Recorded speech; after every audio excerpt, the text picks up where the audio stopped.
నమస్కారం active city news కి స్వాగతం. నా పేరు సురేఖ. ముందుగా ముఖ్యాంశాలు. జాతీయ స్థాయి కబడ్డీ పోటీలకు సిద్ధమైన తిరుపతి నగరం. ఎగ్జిబిషన్ మ్యాచ్లను ప్రారంభించిన జిల్లా కలెక్టర్ హరినారాయణ. స్వయంగా కబడ్డీ ఆడి అలరించిన ప్రజా ప్రతినిధులు.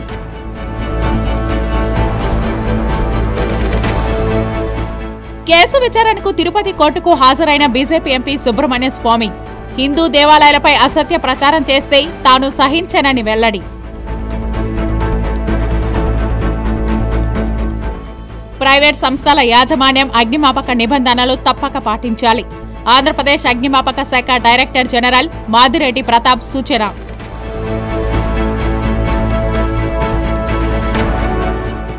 ఇయర్ రౌండప్ సంఘటనలు వివరించిన చిత్తూరు, తిరుపతి ఎస్పీలు. జిల్లాలో శాంతి భద్రతలు అదుపులోనే ఉన్నాయని స్పష్టీకరణ.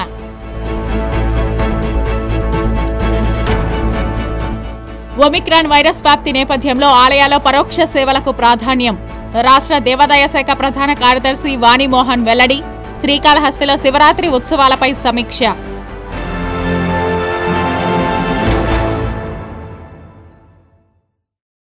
ఇక వార్తల్లోని వివరాలు. తిరుపతి ఇందిరా మైదానంలో జనవరి 5వ తేదీ నుంచి జాతీయ స్థాయి కబడ్డీ పోటీలు జరగనున్నాయి. అందులో భాగంగా బుధవారం ఎగ్జిబిషన్ మ్యాచ్లు నిర్వహించారు. ఈ పోటీలను జిల్లా కలెక్టర్ హరినారాయణ ముఖ్య అతిథిగా హాజరై ప్రారంభించారు. తిరుపతి వేదికగా నగరపాలక సంస్థ స్మార్ట్ సిటీ సంయుక్త ఆధ్వర్యంలో జనవరి 5వ తేదీ నుంచి 9వ తేదీ వరకు తిరుపతి ఇందిరా మైదానంలో జాతీయ స్థాయి కబడ్డీ పోటీలు జరగనున్నాయి. ఇందుకోసం తిరుపతి నగరాన్ని సర్వాంగ సుందరంగా ముస్తాబు చేశారు. దాదాపు 600 మంది జాతీయ, అంతర్జాతీయ క్రీడాకారులు ఇందులో పాల్గొననున్నారు. ఇప్పటికే కొన్ని జట్లు తిరుపతికి చేరుకున్నాయి. ఈ నేపథ్యంలో బుధవారం సాయంత్రం నగరంలోని పలు సంస్థల ఉద్యోగులు, ప్రజాప్రతినిధులతో పాటు ఎగ్జిబిషన్ మ్యాచ్లను జిల్లా కలెక్టర్ హరినారాయణ ప్రారంభించారు. ముందుగా నగరపాలక సంస్థ కార్పొరేటర్లు, మీడియా ప్రతినిధుల టీం తలపడ్డాయి. డిప్యూటీ మేయర్ భూమన అభినయరెడ్డి కార్పొరేటర్ల టీం తరపున పాల్గొన్నారు. అదేవిధంగా నగరపాలక సంస్థ మహిళల టీంలో మేయర్ డాక్టర్ శిరీష పాల్గొన్నారు. ఈ సందర్భంగా ఏర్పాటు చేసిన సభలో అతిథులు మాట్లాడుతూ భారతదేశ చరిత్రలో ఓ నగరపాలక సంస్థ జాతీయ స్థాయి కబడ్డీ పోటీలు నిర్వహించడం ఇదే మొదటిసారి అని గుర్తు చేశారు. విద్యార్థుల్లో క్రీడా స్ఫూర్తిని నింపడానికి ఈ క్రీడలు ఎంతగానో ఉపయోగపడతాయని అన్నారు. పండుగ వాతావరణంలో క్రీడలు జరుగుతున్నాయని, నగర ప్రజలు విచ్చేసి క్రీడలను తిలకించాలని కోరారు. ఈ కార్యక్రమంలో తిరుపతి ఎంపీ గురుమూర్తి, ఎమ్మెల్యే భూమన కరుణాకర్ రెడ్డి, జిల్లా కలెక్టర్ హరినారాయణ, నగర మేయర్ శిరీష, కమిషనర్ గిరీష, ఇతర ప్రజాప్రతినిధులు, అధికారులు, క్రీడాకారులు పాల్గొన్నారు. మనమందరం కూడా గడిచిన ఒక 2 సంవత్సరాలుగా చూస్తే మన పిల్లలందరూ కూడా వాళ్ళ ఇంట్లోకే పరిమితమైపోయి, అదేవిధంగా ఏదో సెల్ ఫోన్తోనూ లేకపోతే టీవీలతోనూ ల్యాప్టాప్తోనూ ఉన్న ఒక సమయంలో వాళ్ళ ఇళ్ళ బయట వచ్చి ఒక క్రీడా పోటీని చూసే అవకాశాన్ని ఈ యొక్క తిరుపతి నగరంలో తిరుపతి మున్సిపల్ కార్పొరేషన్ వారు కల్పిస్తున్నారంటే అది నిజంగా మనం అందరం కూడా అభినందించాల్సిన ఒక విషయం. మనం అందరం వచ్చేసి విద్యని, అదేవిధంగా క్రీడాని వేరువేరుగా మనం జనరల్గా చూస్తాము. విద్యలో కాన్సన్ట్రేషన్ ఉంటే క్రీడాని పోకూడదు, క్రీడా కాన్సన్ట్రేషన్ ఉంటే విద్యాన్ని పోకూడదని అలా ఒక ఆలోచనలో ఉంటాం. కానీ ఒక మనిషి హోలిస్టిక్గా వాళ్ళ ఒక జీవితంలో పైకి ఎదగాలంటే ఖచ్చితంగా క్రీడ అనేది కూడా వాళ్ళ జీవితంలో ఒక పాత్ర ఉంటుందని ఈ సందర్భంగా మీ అందరూ కూడా తెలియజేసుకుంటున్నాం. తిరుపతి మున్సిపల్ కార్పొరేషన్ తన భుజస్కంధాల మీదకి ఎత్తుకున్నది. చాలా మందికి అనుమానం కూడా వచ్చింది, మున్సిపల్ కార్పొరేషన్ ఏంది, దీనికి సంబంధించి డబ్బులు ఖర్చు పెట్టడం ఏందని. సభ మొత్తం ప్రజలకందరికీ తెలియజేస్తున్నాం. ఇలాంటివే నిజానికి ప్రతి ఒక్క ప్రభుత్వ సంస్థ కూడా చేయాల్సినటువంటి పనులు. కానీ మున్సిపల్ కార్పొరేషన్ ఇంత పెద్ద ఈవెంట్కి 25% కూడా తన నిధుల్ని ఖర్చు పెట్టడం లేదు. ఇది పూర్తిగా తిరుపతిలో ఉన్నటువంటి పెద్దలు, బయట ఉన్నటువంటి సమాజం పట్ల బాధ్యత కలిగినటువంటి వాళ్ళు ఇచ్చినటువంటి సహాయం వలనే, వాళ్ళ స్పాన్సర్షిప్ వలనే ఇంత గొప్పగా దాదాపు 22 రాష్ట్రాల నుంచి 700 మందికి పైగా క్రీడాకారులు ఈ ప్రాంగణంలో 5వ తారీఖు నుంచి 9వ తారీఖు వరకు తమ క్రీడా సామర్థ్యాన్ని నిరూపించబోతున్నారు. కరుణాకరణ యొక్క గొప్ప సంకల్పంతో ఈరోజు ఈ క్రీడలు ఇక్కడ జరుపుకోగలుగుతున్నాం. దీనికి సహకరించినటువంటి అన్ని వర్గాల ప్రజలకి మరియు అధికారులకి, అనధికారులకి, మీడియా మిత్రులకి, పోలీసు వర్గాలకి అందరికీ ప్రత్యేకమైన ధన్యవాదాలు. ఈ బిజీ ప్రపంచంలో ఎంతసేపు సెల్ ఫోన్లతోనూ తమ బిజీ వర్కులతో నిండిపోయినటువంటి అన్ని వర్గాల ప్రజలు కాస్త విరామ సమయం తీసుకుని వచ్చి ఈ కబడ్డీ పోటీలను వీక్షిస్తారని మనస్ఫూర్తిగా కోరుకుంటున్నాం. భారతీయ జనతా పార్టీ ఎంపీ సుబ్రహ్మణ్య స్వామి బుధవారం తిరుపతి కోర్టుకు హాజరయ్యారు. ఓ కేసు విచారణకు తిరుపతికి విచ్చేసిన ఆయన కోర్టు ఆవరణలో మీడియాతో మాట్లాడుతూ హిందూ దేవాలయాలపై అసత్య ప్రచారం చేస్తే తాను సహించనని పేర్కొన్నారు. The allegation made by was the most despicable allegation possible. They put on their front page saying a picture of Jesus Christ is now enclosed in the website of the TTD. That was completely false.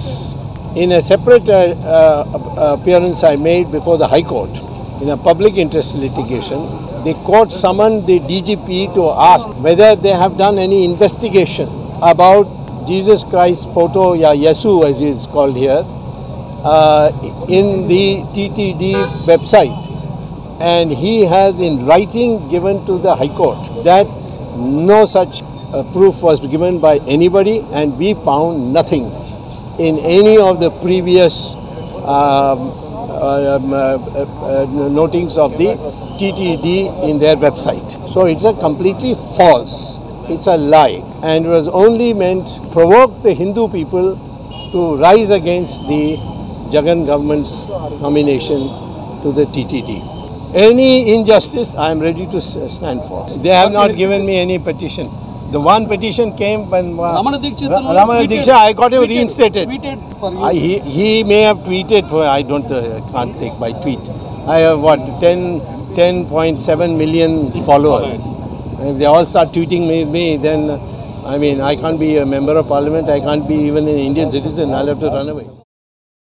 Private ఆసుపత్రుల యాజమాన్యం, cinema theatre యాజమాన్యం, private విద్యా సంస్థల యాజమాన్యం అగ్ని ప్రమాదాలు సంభవించినప్పుడు వాటిని ఎదుర్కొనేందుకు అవసరమైన అన్ని రకాల పరికరాలను ఎల్లప్పుడూ అందుబాటులో ఉంచుకోవాలని ఆంధ్రప్రదేశ్ అగ్నిమాపక శాఖ డైరెక్టర్ జనరల్ మాదిరెడ్డి ప్రతాప్ సూచించారు.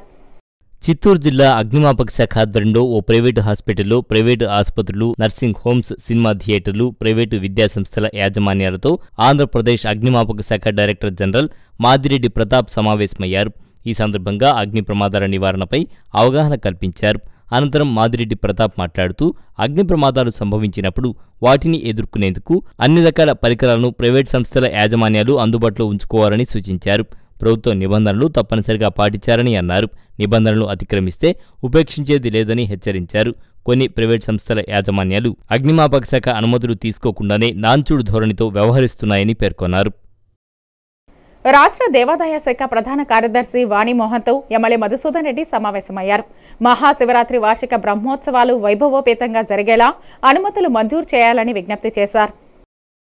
శ్రీకాళహస్తి ఆలయానికి విచ్చేసిన రాష్ట్ర దేవాదాయ శాఖ ప్రధాన కార్యదర్శి వాణిమోహన్తో ఎమ్మెల్యే మధుసూదన్ రెడ్డి సమావేశమయ్యారు. రానున్న మహాశివరాత్రి బ్రహ్మోత్సవాలు వైభవోపేతంగా నిర్వహించేందుకు ఇవ్వాల్సిన అనుమతులపై చర్చించారు. గత ఏడాది మహాశివరాత్రి బ్రహ్మోత్సవాలు వినూత్న తరహాలో వైభవోపేతంగా నిర్వహించినట్లు ఈ ఏడాది కూడా భక్తులకు కన్నుల పండుగగా నిర్వహించేలా అవసరమైన అనుమతులు మంజూరు చేయాలని కోరారు. ఆలయ మాస్టర్ ప్లాన్ అమలు తీరుపై చర్చించారు. గడిచిన 2 సంవత్సరాలతో పోలిస్తే ఈ ఏడాది తిరుపతి అర్బన్ జిల్లా పోలీస్ పరిధిలో క్రైమ్ శాతం బాగా తగ్గించామని అర్బన్ జిల్లా ఎస్పీ వెంకటపల నాయుడు తెలిపారు. భవిష్యత్తులో కూడా అన్ని ప్రభుత్వ శాఖలతో కలిసి పనిచేస్తూ నేరాల నియంత్రణకు కృషి చేస్తామని ఎస్పీ పేర్కొన్నారు. తిరుపతి మున్సిపల్ కార్పొరేషన్ కార్యాలయం ప్రాంగణంలోని సమావేశ మందిరంలో బుధవారం ఏర్పాటు చేసిన మీడియా సమావేశంలో ఎస్పీ మాట్లాడారు. ప్రపంచ ప్రఖ్యాతిగాంచిన పవిత్ర పుణ్యక్షేత్రమైన తిరుపతిలో శాంతి భద్రతలు అదుపులో ఉన్నాయన్నారు. 2021 సంవత్సరంలో అన్ని ప్రభుత్వ శాఖలతో కలిసి సమిష్టిగా పనిచేయడం వల్ల అసాంఘిక కార్యకలాపాలకు అడ్డుకట్ట వేశామన్నారు. అయితే హత్యలు మాత్రం నగరంలో గతంతో పోలిస్తే ఎక్కువయ్యాయని స్పష్టం చేశారు. తిరుపతి అర్బన్ జిల్లా ప్రజలను భయభ్రాంతులకు గురిచేసేలా ఏ ఒక్క సంఘటన కూడా జరగలేదన్నారు. అలాగే తిరుపతిలో డిసెంబర్ 31, జనవరి 1న ఆంక్షలు అమల్లో ఉంటాయని చెప్పారు. అర్ధరాత్రి పార్టీలకు, ఈవెంట్లకు అనుమతి లేదన్నారు. మద్యం షాపులకు, బార్లకు సమయం పొడిగింపు లేదన్నారు. మద్యం మత్తులో రోడ్డుపై వీరంగం చేసినా, ఫ్లైఓవర్, బైపాస్ రోడ్లపై రేసింగులు నిర్వహించినా కఠిన చర్యలు తప్పవని హెచ్చరించారు. ఎవరికి వారు ప్రశాంతంగా నూతన సంవత్సర వేడుకలు జరుపుకోవాలని సూచించారు. సో కోవిడ్ సంబంధించి మనకి రీసెంట్గా 13/12 ఒక జీవో వచ్చింది. ఆ జీవో ప్రకారంగా చూస్తే ఎక్కడ కూడా గ్యాదరింగ్స్, మ్యారేజెస్ కానీ, రిలీజియస్ యాక్టివిటీస్ కానీ, ఏదైనా ఫంక్షన్స్ కానీ 500 మంది కంటే ఎక్కువ ఒక ప్లేస్లో ఉండకూడదని చెప్పడం జరిగింది. అయితే ఎక్కడైనా ఫంక్షన్స్ చేసేటప్పుడు కంపల్సరీగా మాస్క్ వేర్ చేయడం కానీ, శానిటైజేషన్ కానీ, తర్వాత సోషల్ డిస్టెన్స్ కానీ ఎన్ష్యూర్ చేయడం చెప్పడం జరిగింది. ఇదే రూల్స్ అండ్ రెగ్యులేషన్స్ అనేది 31st నైట్కి సంబంధించిన ఫంక్షన్స్ కానీ, ఫస్ట్ రోజు చేసుకున్న ఫంక్షన్స్కి కూడా అప్లై అవుతుంది. జనరల్గా ఎవరు కూడా ఇంట్లో లేకపోతే ప్రైవేట్ పరిసరాల్లో చేసుకునే ఏ ఫంక్షన్ కూడా వ్యతిరేకం కాదు. బట్ తాగి తర్వాత డ్రింకింగ్ చేసిన తర్వాత బయట అల్లరి చేయడం, తర్వాత ర్యాష్ డ్రైవింగ్ చేయడం, ఇంకోళ్ళకి ఇబ్బంది పడేటట్లు విధంగా ప్రవర్తించడం, తర్వాత ఉమెన్కి, చిల్డ్రన్కి, ఓల్డ్ పీపుల్కి వీళ్ళందరికీ ఇబ్బంది పడేటట్లు ప్రవర్తించడం, బాణసంచా కాల్చడం, ఇటువంటివన్నీ కూడా పర్మిషన్ లేవని చెప్పడం జరుగుతూ ఉంది. ఎవరు ఎటువంటి సెలబ్రేషన్స్ చేసుకున్నా అవి కోవిడ్ ప్రోటోకాల్స్కి, లేటెస్ట్ జీవోకి తగ్గట్టుగా ఉండాలని, అదేవిధంగా కమర్షియల్ ఎలిమెంట్స్ అంటే midnight outside programmes చేయడం కానీ, కమర్షియల్ ఎలిమెంట్స్ చేయడం కానీ, అదేవిధంగా కోవిడ్ ప్రోటోకాల్స్కి విరుద్ధంగా చేయడం కానీ ఈసారి ఎక్కడ కూడా అవకాశం ఉండకూడదని భావిస్తూ ఉన్నాం. అది కూడా మీడియా మిత్రుల ద్వారా పబ్లిక్కి చెప్పడం జరుగుతూ ఉంది. సైబర్ క్రైమ్పై ప్రజల అవగాహన కలిగిందని చిత్తూరు జిల్లా ఎస్పీ సెంధిల్ కుమార్ తెలిపారు. జిల్లా పోలీస్ వార్షిక నివేదికపై బుధవారం సాయంత్రం చిత్తూరులో ఎస్పీ సెంధిల్ కుమార్ మీడియా ప్రతినిధులతో మాట్లాడారు. ఈ ఏడాది పాటు జిల్లాలో జరిగిన సంఘటనలు, పోలీసు చర్యలను వివరించారు. So it is possible only because of concerted efforts, very scientific approach with the coordination of all other departments. ఇదంతా కూడా మేము చేసి ఈ బ్లాక్ స్పాట్స్ అంతా కూడా అనాలిసిస్ చేయడం జరిగింది. ప్రతి వారానికి ఒకసారి కూడా ఏ రోడ్ స్ట్రెచెస్లో యాక్సిడెంట్స్ ఎక్కువ జరుగుతున్నాయో ఆ ప్లేసెస్ని అంతా కూడా ఐడెంటిఫై చేసుకొని అక్కడ పర్టికులర్గా ఈ ఇంజనీరింగ్ ఫాల్ట్స్ అయినా ఉన్నట్టయితే దాన్ని రెక్టిఫై చేయించడం, తర్వాత ఎన్ఫోర్స్మెంట్ తక్కువ ఉన్నట్టయితే ఎన్ఫోర్స్మెంట్ చేయించడం అనే విధంగా ఎక్కడెక్కడ అవసరం అవుతుందో అక్కడ వచ్చేసి ఈ వాష్ అండ్ గో ఇలాంటి ప్రోగ్రామ్స్ అంతా కూడా పెట్టడం వలన మనకి ఈ నంబర్ ఆఫ్ కేసెస్ ఇదంతా కూడా చాలా వరకు తగ్గినాయి. ఈ రోడ్ సేఫ్టీ ఆస్పెక్ట్లో వచ్చేసి these improved figures means the number of lifes saved. So ఆ ఆస్పెక్ట్లో వచ్చేసి it is the most satisfying aspect and we will continue the same vigour and same vigil. Next వచ్చేసి enforcement. As you are aware, ప్రతి జిల్లాలో కూడా ఒక additional SP rank officer, దాంట్లో కూడా మెయిన్ ఇంపార్టెంట్ జిల్లాలో ఐపీఎస్ ఆఫీసర్స్ని జాయింట్ డైరెక్టర్ ఎస్సీబీగా నియమించడం జరిగింది. ఒమిక్రాన్ వైరస్ వ్యాప్తి నేపథ్యంలో ఆలయాల పరోక్ష సేవలకు అధిక ప్రాధాన్యం ఇవ్వనున్నట్లు రాష్ట్ర దేవాదాయ శాఖ ప్రధాన కార్యదర్శి వాణిమోహన్ వెల్లడించారు. బుధవారం శ్రీకాళహస్తీశ్వరుని దర్శించుకుని ప్రత్యేక పూజలు జరుపుకున్నారు. శ్రీకాళహస్తి ఆలయానికి రాష్ట్ర దేవాదాయ శాఖ ప్రధాన కార్యదర్శి వాణిమోహన్ విచ్చేశారు. ఆలయ ఈవో పెద్దిరాజు ఆధ్వర్యంలో ఆలయ మర్యాదలతో స్వాగతం పలికారు. ఆమె కుటుంబ సభ్యులతో కలిసి స్వామి అమ్మవార్లను దర్శించుకుని ప్రత్యేక పూజలు జరుపుకున్నారు. దర్శన అనంతరం వాణిమోహన్ను వేద పండితులు ఆశీర్వదించగా ఈవో పెద్దిరాజు స్వామి అమ్మవార్ల చిత్రపటాలను బహుకరించారు. ఈ సందర్భంగా ఆమె మాట్లాడుతూ ఒమిక్రాన్ వైరస్ వ్యాప్తి చెందుతున్న నేపథ్యంలో ఆలయాల్లో మరోసారి కరోనా నిబంధనలు అమలు చేస్తున్నట్లు పేర్కొన్నారు. ఎలాంటి పరిస్థితి ఎదురైనా భక్తులకు ఇబ్బంది లేకుండా చర్యలు చేపడుతున్నట్లు వివరించారు. అన్ని ఆలయాల్లో పరోక్ష సేవలకే అధిక ప్రాధాన్యత ఇస్తామన్నారు. పరోక్ష సేవల ద్వారా భక్తులు పూజలు చేసుకోవడంతో పాటు ఆలయాలకు ఆదాయం సమకూరి ఆర్థిక ఇబ్బంది తగ్గుతుందన్నారు. రానున్న మహాశివరాత్రికి చేయాల్సిన వివిధ అభివృద్ధి పనులు మరియు ఆలయానికి మంజూరు చేసిన పనులపై సమీక్ష చేశామని తెలిపారు. భక్తులకు అవసరమైన సదుపాయాల కల్పనకు అధిక ప్రాధాన్యత ఇస్తామన్నారు. గుళ్ళల్లో ఏమేమి ఇంప్రూవ్మెంట్స్ జరుగుతున్నాయి మేము అక్కడ విజయవాడ నుంచి చెప్పినవన్నీ కూడా చూసుకోవడానికి నాకు మంచి అవకాశము. ఇప్పుడు త్వరలోనే మనకి శివరాత్రి కూడా రాబోతుంది కాబట్టి అవి కూడా ఈఓ గారితో డిస్కస్ చేయటం అనేది జరుగుతుంది. ఇప్పుడు ఒమిక్రాన్ 3rd వేవ్ అని కూడా అంటున్నారు కాబట్టి ఆ సంఖ్యలు కూడా కొంత పెరుగుతూనే ఉన్నాయి కాబట్టి దానికి అనుగుణంగా కొంత health department government of India వాళ్ళు చెప్పిన నియమాలని ఇంకా కొన్ని రోజులు చూసి క్రమేపీ పాటించవాలి అని చెప్పడం కూడా జరిగింది. అంటే సోషల్ డిస్టెన్సింగ్ మాస్కులు అవన్నీ వేసుకున్నా కానీ ఇంకా శానిటైజర్లు అవే కాకుండా ఇక గ్రాడ్యువల్గా ఇంకా తగ్గించడం అనేది ఖచ్చితంగా జరుగుతుంది. తిరుమల క్షేత్రాన్ని ప్లాస్టిక్ రహిత క్షేత్రంగా తీర్చిదిద్దేందుకు టీటీడీ ప్రణాళికలు సిద్ధం చేస్తోంది. ఇప్పటికే ప్లాస్టిక్ వాటర్ బాటిళ్లతో పాటు లడ్డూ కవర్లను నిషేధించిన టీటీడీ ఇకపై స్థానిక దుకాణాలలో కూడా ప్లాస్టిక్ వాడకాన్ని దశల వారీగా నిషేధించాలని దుకాణదారులతో అధికారులు సమావేశం ఏర్పాటు చేసినట్లు అదనపు ఈవో ధర్మారెడ్డి తెలిపారు. తిరుమల తిరుపతి దేవస్థానం ఇంప్లిమెంట్ చేసినటువంటి ఈ ప్లాస్టిక్ బ్యాన్ను తిరుమలలో ఉన్నటువంటి స్థానికులు, తర్వాత షాప్ కీపర్స్, హోటల్ మేనేజర్స్ వీళ్ళందరూ కూడా ప్లాస్టిక్ బ్యాన్ను ఇంప్లిమెంట్ చేయాలని చెప్పేసి ఈరోజు 2nd మీటింగ్ పెట్టడం జరిగింది. ఆగస్టులో ఒక మీటింగ్ పెట్టాము, ఈరోజు ఇంకొక మీటింగ్ పెట్టాము.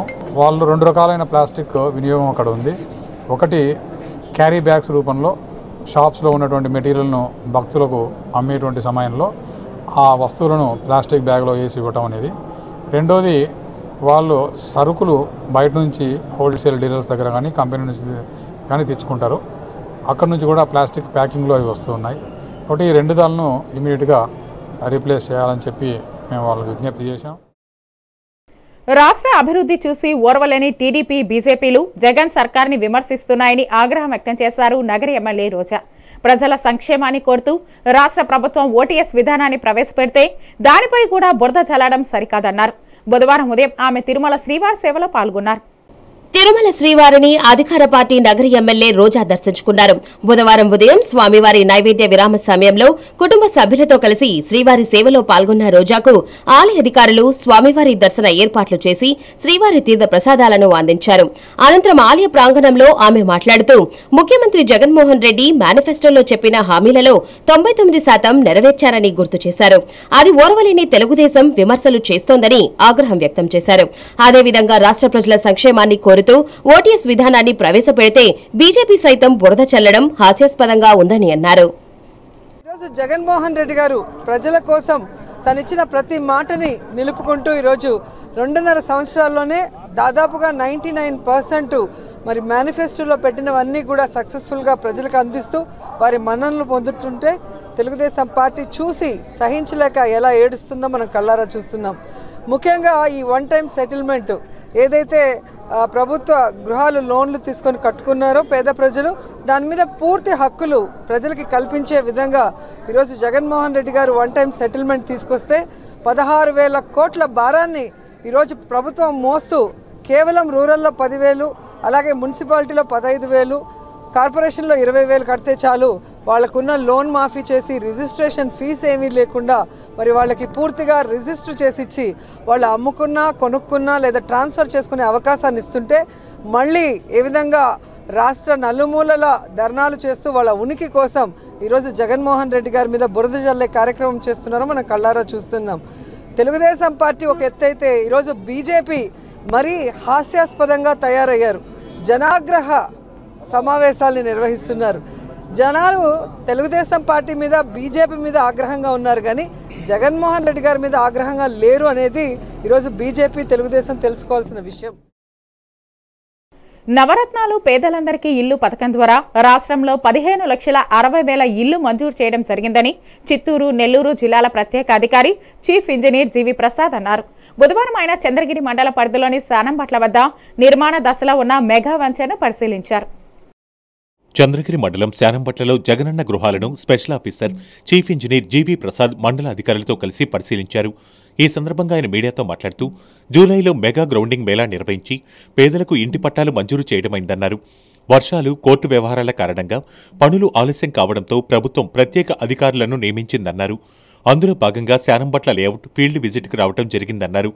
ఇంజనీరింగ్ అసిస్టెంట్లు, హౌసింగ్ సిబ్బందితో చర్చించారు. బీపీఎల్, ఇతర ఇళ్లు అన్నీ కూడా జనవరి చివరికల్లా పూర్తి చేయాలని క్షేత్రస్థాయి సిబ్బందికి టార్గెట్ ఇవ్వడమైందన్నారు. పెండింగ్లో ఉన్న 800 కోట్ల నిధులు కూడా విడుదలయ్యాయని, ఆన్లైన్ ప్రాబ్లం వల్ల జాప్యం జరుగుతోందని అన్నారు. త్వరలో సమస్యను పరిష్కరిస్తామన్నారు. కొన్ని బేస్మెంట్స్ అవన్నీ కూడా కొద్దిగా డిస్టర్బ్ అయింది. కొన్ని పిల్లర్స్ ఏవైతే ఉన్నాయో కొన్ని చోట్ల వాటర్ కూడా స్టాగ్నేట్ అవ్వడం జరిగింది. సో దానికి సంబంధించి డిస్ట్రిక్ట్ అడ్మినిస్ట్రేషన్ వాళ్ళందరూ కూడా నోట్ చేసుకొని చర్యలు తీసుకుంటున్నారు.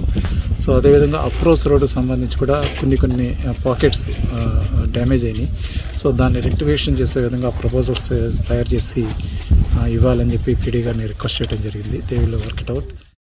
తిరుపతి నియోజకవర్గ స్థాయి సీఎం కప్ క్రీడా పోటీలు ఘనంగా జరుగుతున్నాయని Srinivasa sports complex administrative officer Jayaramaiah తెలిపారు. ఇందులో ప్రతిభ కనపరిచిన వారిని జిల్లా స్థాయి పోటీలకు ఎంపిక చేయడం జరుగుతుందని ఆయన వివరించారు. తర్వాత volleyball, basketball, handball SV university క్యాంపస్లో ప్రారంభించాము. టెన్నిస్, బ్యాడ్మింటన్ అనగా shuttle, table tennis Srinivasa sports కాంప్లెక్స్లో ప్రారంభించబడినాయి. హాకీ, ఫుట్బాల్, బాల్ బ్యాడ్మింటన్ని ఎస్వి ఆర్ట్స్ కాలేజ్ ఆవరణలో ప్రారంభించాము. వీటి నుండి తిరుపతి కాన్స్టిట్యున్సీ నుండి చిత్తూరు జిల్లాకి ప్రమోట్ చేసినటువంటి ఈ యొక్క సెలక్షన్ మెంబర్స్ని అందరినీ కూడా డిస్టిక్లో పార్టిసిపేట్ చేస్తారు. మన తిరుపతి కాన్స్టిట్యున్సీ తరఫున చిత్తూరు జిల్లాలో జరిగేటువంటి ఈ ఏపీసీఎం కప్పు ఆటల పోటీల్లో మేము ఎన్నుకున్నటువంటి క్రీడాకారులందరూ కూడా అప్పుడు చిత్తూరు జిల్లాలో పార్టిసిపేట్ చేస్తారు. పేద విద్యార్థులకు ఉన్నత విద్యను దూరం చేసే విధంగా ప్రభుత్వం తీసుకొచ్చిన జీవో నెంబర్ 77ను తక్షణమే రద్దు చేయాలని డిమాండ్ చేస్తూ ఎస్వి యూనివర్సిటీలో ఏఐఎస్ఎఫ్ నాయకులు ధర్నా నిర్వహించారు. పెండింగ్లో ఉన్న ఫీజు రీయింబర్స్మెంట్, జగనన్న వసతి దీవెన, విద్యా దీవెనలను వెంటనే విడుదల చేయాలని ఏఐఎస్ఎఫ్ రాష్ట్ర కార్యవర్గ సభ్యులు శివకుమార్ డిమాండ్ చేశారు. ఈరోజు రాష్ట్ర ప్రభుత్వం 2.5 సంవత్సరాల అధికారంలోకి వచ్చిన తర్వాత కూడా పాత పెండింగ్లో ఉన్న ఫీజు రీయింబర్స్మెంట్ బకాయిలు కూడా 4,000 కోట్ల రూపాయలు కూడా పెండింగ్లో ఉన్న ఫీజు రీయింబర్స్మెంట్ బకాయిలు విడుదల చేయకుండా విద్యార్థుల జీవితాలతో చరకారం పడుతుంది. అదేవిధంగా జీవో నెంబర్ 77 తీసుకొచ్చి ఫీజు రీయింబర్స్మెంట్ని పూర్తిగా ఎత్తేసే విధంగా ఈరోజు జగన్మోహన్ రెడ్డి ప్రభుత్వం విద్యార్థుల పాలిట శాపాలకు మారింది. ఈ జీవో నెంబర్ 77 వల్ల ప్రభుత్వ కళాశాలలో చదివిన విద్యార్థులకే రీయింబర్స్మెంట్ వర్తిస్తుంది. అదేవిధంగా కన్వీనర్ కోటా కింద ప్రైవేట్ కాలేజీ ఇతర ఖాళీలు వచ్చినా కానీ ఏ ఒక్కరు కూడా ఫీజు రీయింబర్స్మెంట్ వర్తింపు చేయకుండా ఈరోజు జగనన్న ప్రభుత్వం ఈరోజు విద్యార్థుల జీవితాలతో నాశనం చేస్తోంది. ఎక్కడైనా కానీ ఇలాంటి అనాలోచిత నిర్ణయాలు మానుకొని వాళ్ళ నాన్న కొనసాగించినటువంటి ఫీజు రీయింబర్స్మెంట్ పథకాన్ని యథావిధిగా కొనసాగించాలని ఆ రోజు ఎంతో ఆశయంతో ఫీజు రీయింబర్స్మెంట్ పథకాన్ని ప్రవేశపెడితే ఈరోజు ఆశయాలన్నిటి కూడా తొంగలో దొక్కి ఈరోజు జగన్మోహన్ రెడ్డి గారు ఆ ఫీజు రీయింబర్స్మెంట్ పథకాన్ని కూడా ఎత్తివేయాలని చెప్పి ఆలోచిస్తున్నారు. అదేవిధంగా జగనన్న విద్యా దీవెన, జగనన్న వసతి దీవెన కానుకలు కూడా వెంటనే పెండింగ్లో ఉన్న వాళ్ళని కూడా విడుదల చేయాలని చెప్పి కూడా నిరసన కార్యక్రమం వ్యక్తం చేస్తున్నాం. సంకల్పం అనేది ఉంటే ఎన్ని అవరోధాలు వచ్చినా మనిషి సాధించలేనిది ఏదీ లేదని Tirupati SV arts college principal professor Narayanamma అన్నారు.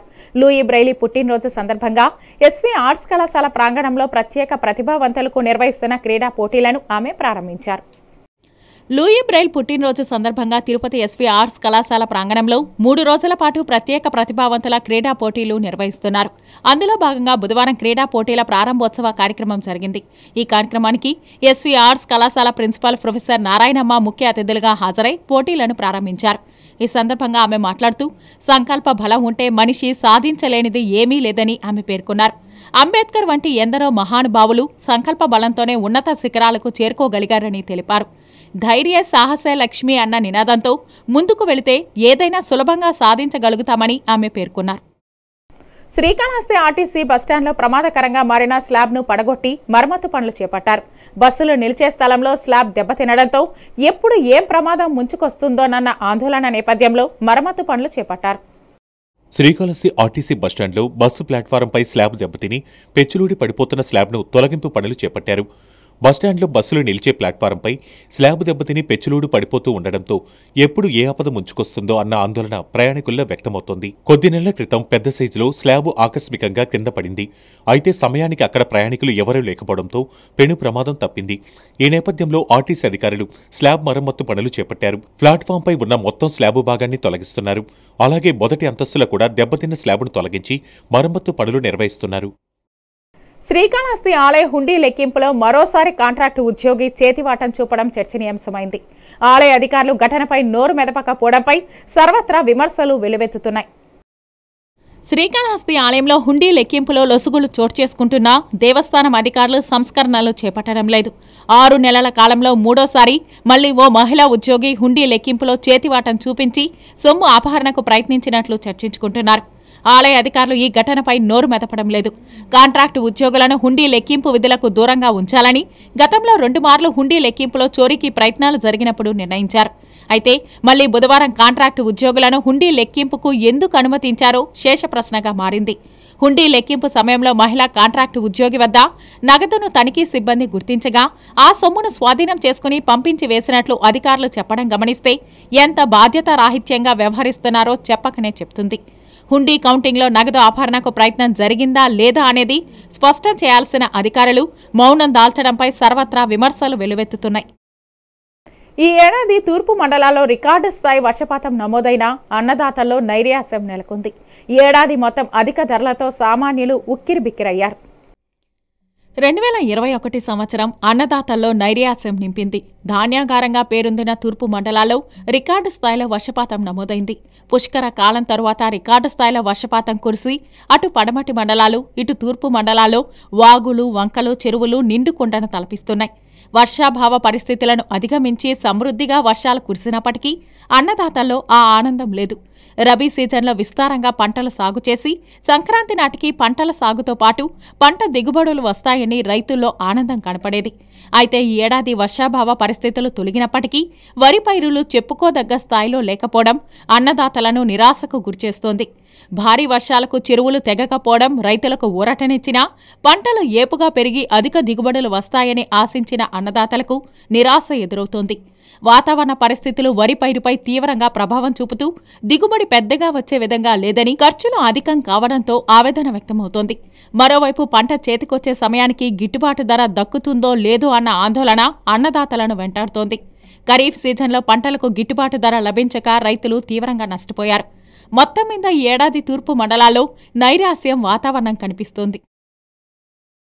టీటీడీ హిందూ ధర్మ ప్రచార పరిషత్ ఆధ్వర్యంలో గీతా జయంతి సందర్భంగా నిర్వహించిన భగవద్గీత కంఠస్థం పోటీలలో విజేతలుగా నిలిచిన వారికి తిరుపతి మహతి ఆడిటోరియంలో బుధవారం రాష్ట్ర స్థాయి పోటీలు నిర్వహించారు.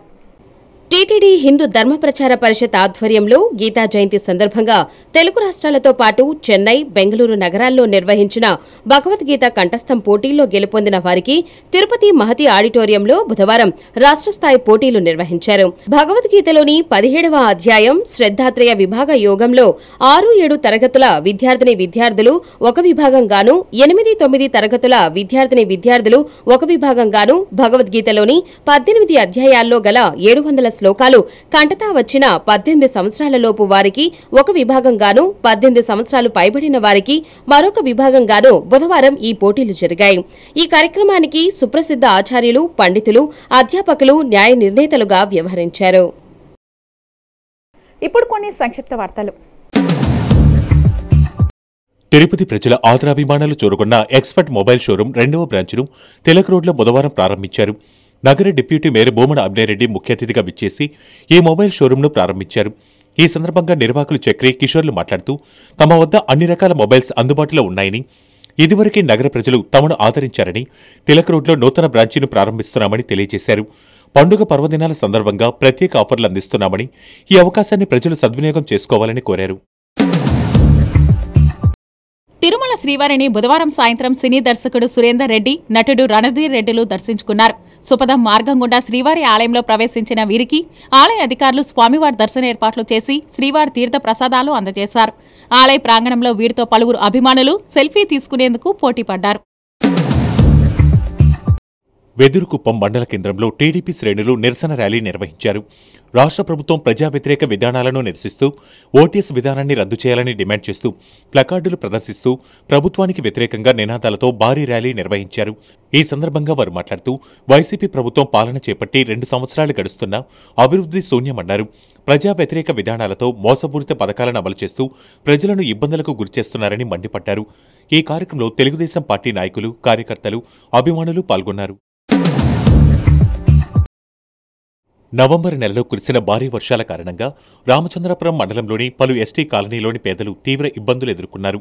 ఆ కుటుంబాల కష్టాలను గుర్తించిన సంస్కార foundation, society for social welfare సంయుక్తంగా బుధవారం రామచంద్రపురం మండలం ప్రజా పరిషత్ కార్యాలయంలో 2,500 రూపాయలు విలువ చేసే బట్టలు, నిత్యావసర వస్తువులను మండల ఎంపీపీ బ్రహ్మానందరెడ్డి చేతుల మీదుగా లబ్ధిదారులకు అందించారు. శ్రీకాళహస్తి ఆర్టీసీ బస్టాండ్లో బస్సు ఎక్కడానికి వచ్చిన ఓ వృద్ధుడు అకస్మాత్తుగా అనారోగ్యానికి గురై అక్కడికక్కడే మృతి చెందాడు. ఆర్టీసీ సిబ్బంది స్థానిక రక్షక సిబ్బందికి సమాచారం ఇవ్వడంతో వారు హుటాహుటిన అక్కడికి వచ్చి మృతదేహాన్ని పరిశీలించారు. మృతుడి వద్ద ఉన్న ఓ ప్రైవేటు కంపెనీ గోల్డ్ లోన్ చీటీ ఆధారంగా మృతుడు నాయుడుపేట సమీపంలోని చిల్లకూరు మండలం జీలపాకూరుకి చెందిన అల్లా రామయ్యగా గుర్తించారు. బంధువులకు సమాచారం పంపారు. టూటౌన్ పోలీసులు కేసు నమోదు చేసి దర్యాప్తు చేపట్టారు. యాక్టివ్ సిటీ న్యూస్ ఇంతటితో సమాప్తం. నమస్కారం.